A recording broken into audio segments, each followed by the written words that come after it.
Hi, and welcome to another episode of Cask Candle. Today's topic is, what are you drifting to? As we embark on the transition from spring into summer, the thought of the leisurely and lazy drifting on a river, on a tube, comes to mind for me. That casual relaxation of just getting lost in our days and in the moment. That's a wonderful experience when we're not going towards anything. It's a wonderful experience when we just need to let go. But how often do we find ourselves in that same relaxed and lazy experience of just allowing life to drive us where we need to go?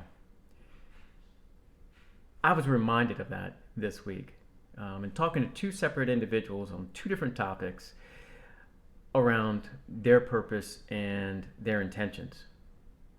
And if you've been along this ride with me with Cask and Candle, or even through some of the writing I've done, you know that the word intention is extremely important to me because it authors in purpose, in direction.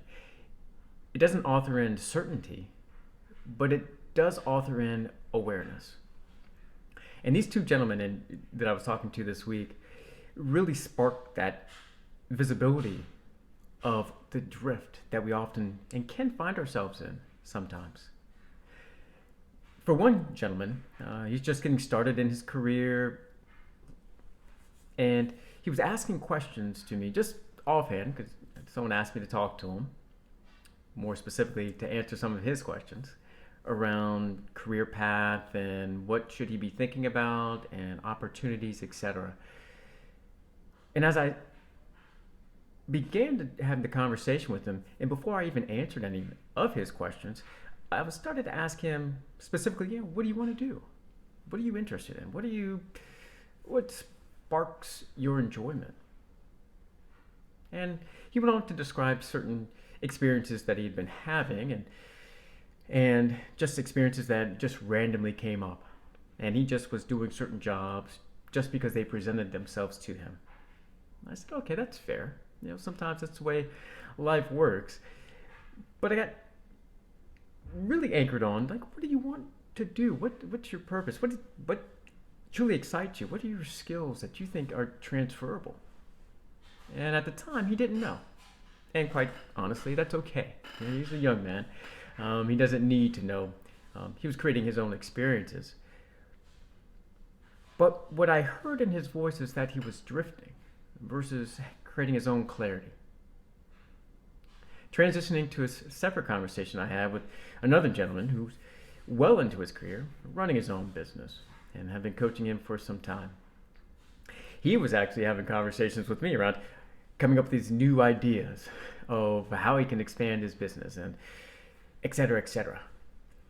And I just sat back and was listening to him, and I asked him, well, how does this fit into your priorities that you're setting up for your business 2 months from now, or even 2 years from now? Where do you and where does your business need to be in the next 2 months, in the next 6 months, in the next 2 years, so that you are growing and scaling in a way that is sustainable? How do these new ideas fit into that? He's like, well, you're coming up with justifications for them. And anyone whom I'm talking to has to justify an answer without creating the level of clarity, which in this gentleman's case, I knew because we'd been working together for a while, and it's one of his anchoring points of what we constantly have to revisit, and that is focusing on his priorities and the purpose. Now, I'm fine with anyone joining, new roles or starting new ideas if it aligns to your purpose. But what struck me in both of these conversations is that both gentlemen were drifting. And what I inherently recognize in myself when I do it, sometimes when I'm in that conscious awareness level and when I'm hearing it in others in conversations, is that when we are drifting, we're not drifting towards the things that are healthy for us, right? We often drift towards toxicity. We go to the things that are just easier because we've always done it or because it's presented to us. Not the things that are healthy for us or the things that are actually going to make us grow. Helping us move in the direction we need to be or want to be.